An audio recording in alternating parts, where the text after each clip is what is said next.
एक बार एक गांव में मनसुख नाम का एक व्यक्ति अपनी पत्नी सुशीला और दो बेटों मंजीत और सुजीत के साथ में रहा करता था। मनसुख प्रतिदिन अपने खेतों में जाकर बड़ी मेहनत से काम किया करता था और अपने बेटों से भी साथ चलने के लिए कहता था, परंतु उसके बेटे एक ना सुनते। इस पर वह अपनी पत्नी सुशीला के पास गया।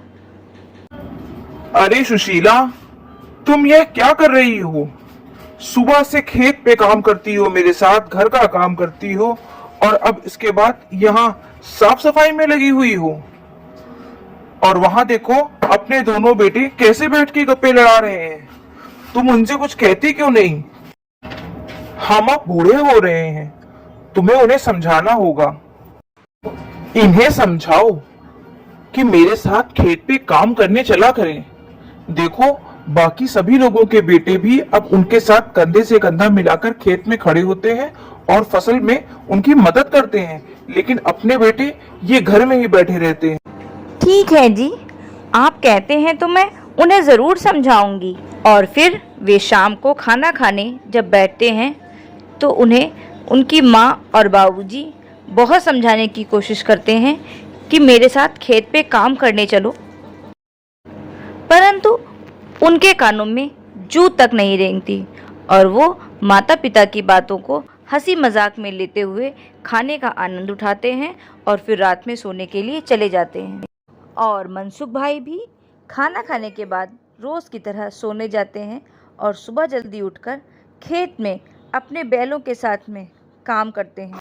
मनसुख भाई अपने कर्म को ही अपनी पूजा मानते हुए दिन रात बहुत मेहनत के साथ में खेतों को जोतते थे। मनसुख भाई काम के समय चाहे बारिश आए, बिजली खड़के, आधी रात हो, भरी दोपहरी हो, उन्हें इस बात से कोई फर्क नहीं पड़ता।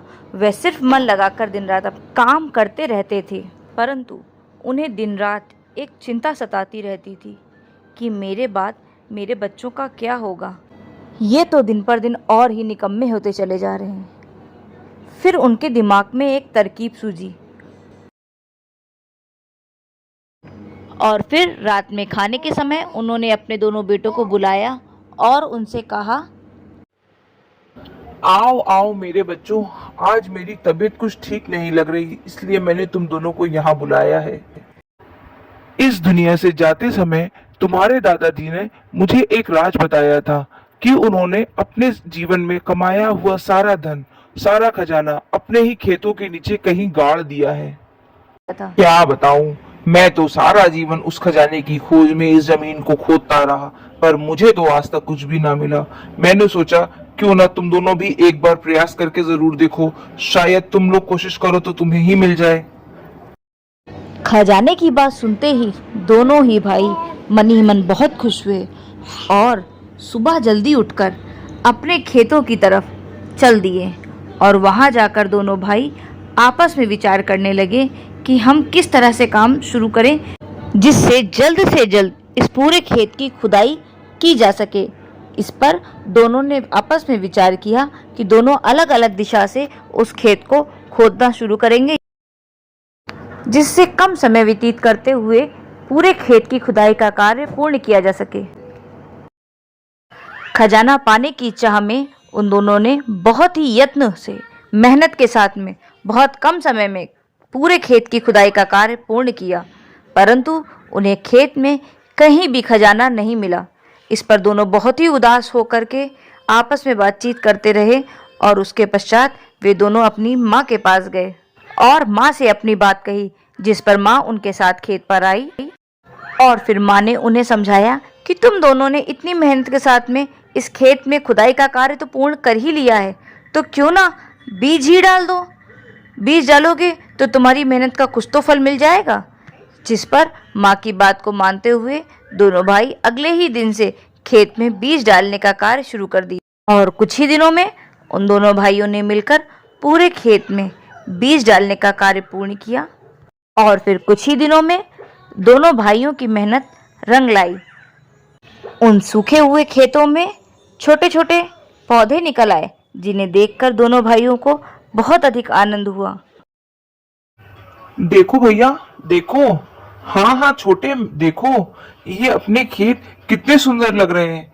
मुझे तो विश्वास ही नहीं होता है, ये हमारी मेहनत है। हाँ भैया, देखते ही देखते आज पूरे ही खेत में पौधे कितने बड़े हो गए हैं। बस अब कुछ ही समय बाद इस खेत की फसल तैयार हो जाएगी। पिताजी ये सब देखकर कितने खुश होंगे। हाँ हाँ छोटे, तुम बिल्कुल ठीक कह रहे हो। हमें तो एहसास ही नहीं था कि इतनी कम मेहनत के बाद में हमें इतनी अच्छी फसल देखने के लिए मिल जाएगी और ये फसल जल्दी ही तैयार हो जाएगी। आशीर्वाद दीजिए भैया। अरे नहीं नहीं छोटे, मैं तुम्हें क्या आशीर्वाद दूंगा। ये तो सब पिताजी के आशीर्वाद का कमाल है। वे हमें हमेशा कहा करते थे कि हमारे साथ खेत पे चलो, लेकिन हम दोनों कभी नहीं उनकी बातों को ध्यान दिए। अब बस कुछ ही दिन और, उसके बाद यह फसल पक करके बिल्कुल बाजार में बेचने के लिए तैयार हो जाएगी। उसके बाद हम पिताजी को यह सारी बात बताएंगे, जिससे वह कितने खुश हो जाएंगे। हाँ हाँ भैया, बिल्कुल।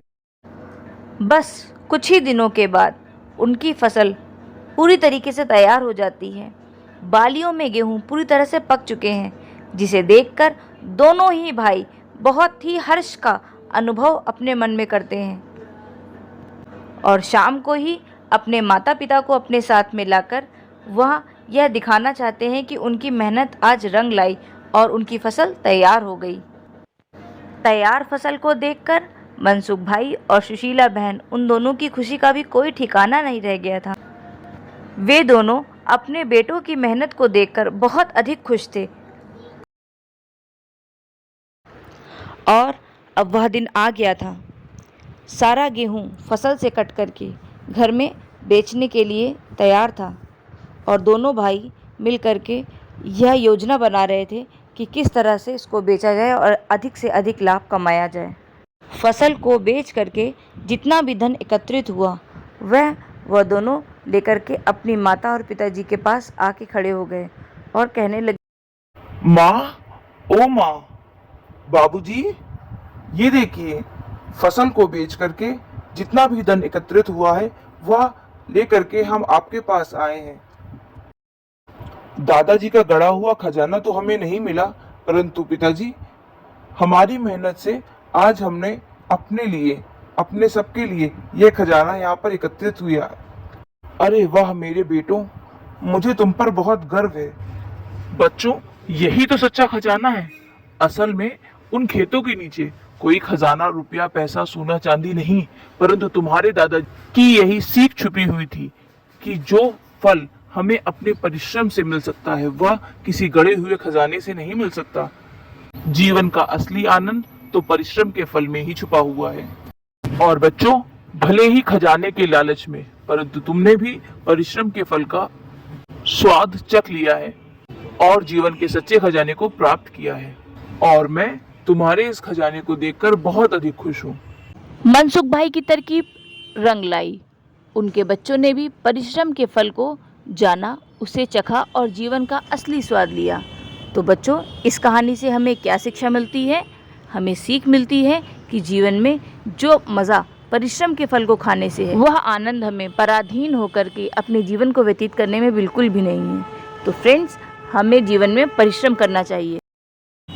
ऐसी ही और मज़ेदार वीडियोस देखने के लिए आप इस वीडियो को लाइक कीजिए, शेयर कीजिए और हमारे चैनल को सब्सक्राइब कीजिए। Bye bye friends.